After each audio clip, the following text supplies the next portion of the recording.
Hi, I'm James Deaker, the Yield Doctor, and this is Yield Stories. Short anecdotes that help illustrate some points that can help you to optimize your digital assets.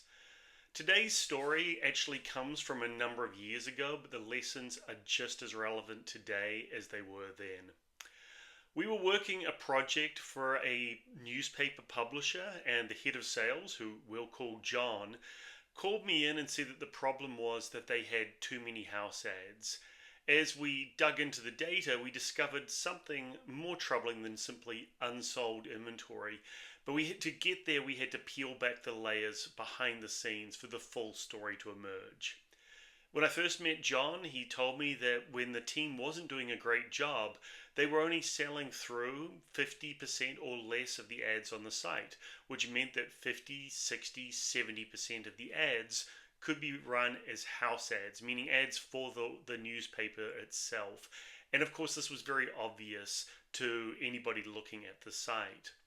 He told me that they needed to understand, since they had enough inventory, that did they have a problem with the rate card?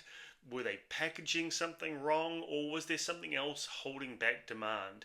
As we'll discover, there was actually a different issue that was making the advertisers very unhappy. In starting a project like this, you have a series of hypotheses that you need to look into.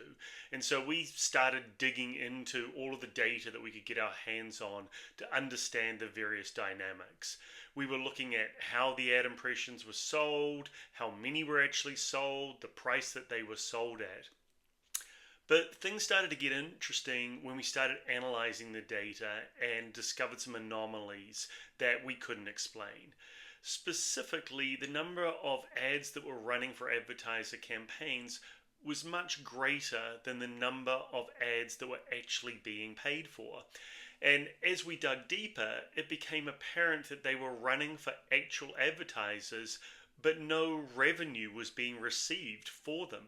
It was like they were house ads, but instead for genuine advertisers.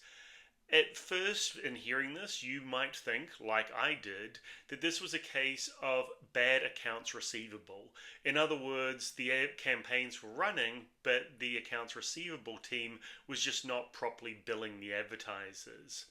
However, the true story came to light when we talked to the operations team. It turned out that John, in a desperate attempt to save face and make it look like the site was sold through, had directed the ad ops team to go in and get old ad creatives without telling the advertisers. The message from John was simply just run the old campaigns and make it look like we are sold through. And it's important to note that the advertisers weren't told that their campaigns were running. Now, if this was done correctly, it could potentially have been a windfall to those advertisers. They could be essentially getting free impressions for their campaign. But the problem was the creatives were well out of date. It wasn't just that they were out of date. In some cases, there were things like a 30% off Labor Day sale well after Labor Day. So the customers were seeing these ads and seeing them, and worse again, the advertisers had no idea. So they were getting complaints from customers saying, we want that deal that we just saw the ad for. So the complaints started to roll in from the advertisers. The quick fix had backfired, and now that the trust that the publisher had built up with the advertisers was starting to crumble. The immediate impact of this practice was that the company had to stop it. It put a bright shining spotlight on the poor controls that this company had and the operational procedures that were in place.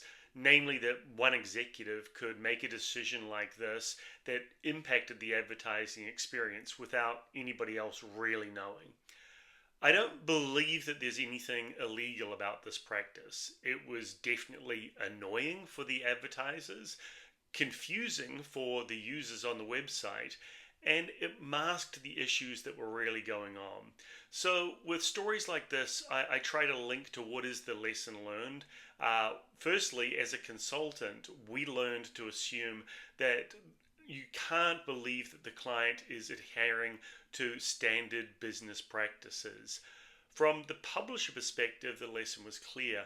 Don't rush to a quick fix without thinking about the second order consequences and the fact that you may be doing more harm than good.